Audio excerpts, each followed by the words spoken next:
அண்ணனுடைய பற்றி வணங்க வேண்டும். அதன் பிறகு தாங்கள் அளித்த விவரம் அண்ணாடு தெரிந்து கொள்ள வேண்டும். அண்ணா கோடி சரணமே செய்தெல்லாம் எனது என்ன என்பிராபே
சக்காதி வரலாறு என்றைக்கு ஒரு நோய் நொடி இல்லாமல் நீயோ பல்லாண்டு காலமாக வாழ்ந்திருக்க வேண்டும்.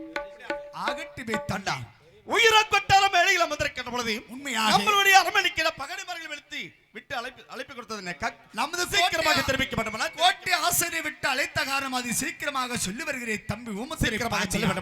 தம்பி ஊமத்திரை பாண்டியா, நமது மதிப்புக்குரிய மந்திரி எப்போது வருவான் வருவான் என்று பாஞ்சிகளை 40 தினமாகவே காத்து கொண்டிருந்தவல்லவா? ஆமா, 40 நாள் முடிந்தது. மதிப்புக்குரிய மந்திரி பாஞ்சாலங்குறிச்சி கோட்டை வந்து சேர்ந்தான். சரி, வந்தது வராதுமாகிய அன்னவன் மகன் சிவசுப்பிரமணியனுக்கு திருமண கோலத்திலே காலனி விழா நடத்த வேண்டும் என்று என்னிடத்தில் நெல்லென்று கேட்டான். அப்படி என்றால் அதற்கு தாங்கள் என்ன வார்த்தை சொன்னார்கள்? இருந்தால் எல்லா அழைத்தினுடைய வளர்ப்பு மகன் ஆகிய பகுதூர் வெள்ளையத்தேவன் திருமண காரியத்திற்கு செலவாகிவிட்டது மந்திரி. சரி, அடுத்த வருடம் எடுத்து நடத்துவோம் மந்திரி என்று எடுத்து சொன்னேன்.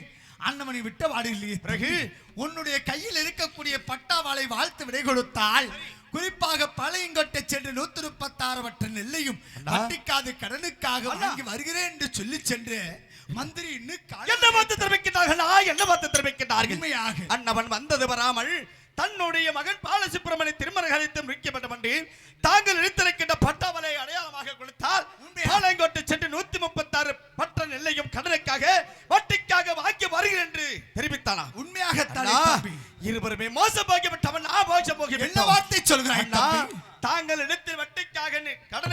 விரைவில் வாங்கி வருகிறேன் என்று சொல்லிவிட்டு சொல்லிவிட்டு இடத்தில் வந்த தாங்களுடைய பட்டாவலை காட்டி காட்டி பாளையங்கோட்டை சென்று 136 பட்ட நெல்லையும் அண்ணர் கொள்ளையடித்து வர சொன்னார் என்று சொன்னதில்லாமல் அண்ணமலைக்கு துணையாக 1000 கம்பளத்தார்களும் கூட பொது மாட்டுகளை அனுப்பி வைத்து விட்டீர்களா? இருவருமே மோசமாகி விட்டவனா? பாண்டியா, இருவரும் உன்னிடத்தில் ஒரு வார்த்தை என்னிடத்தில் ஒரு வார்த்தை பொய்யான வார்த்தைகளை சொல்லி இருக்கிறான் மதிப்புக்குரிய மந்திரி. ஏன் சொன்னான், எதற்காக சொன்னான் என்று தெரியவில்லையே தம்பி. நீ உயர கோட்டாளமடை போய் வருவாய். சரி, மந்திரி பாஞ்சாலங்குச்சி கோட்டைக்கு வந்தால் சொல்லி அனுப்புகிறேன். அப்படியா? அது சீக்கிரமாக ஓடி வர வேண்டியவை தம்பி. அப்படி என்றால் நம்மளுடைய மந்திராகப்பட்ட பாஞ்சாலம் குறித்து வந்தவனை சீக்கிரமாக அழைத்து தர வேண்டும். அது சீக்கிரமாக பார்க்க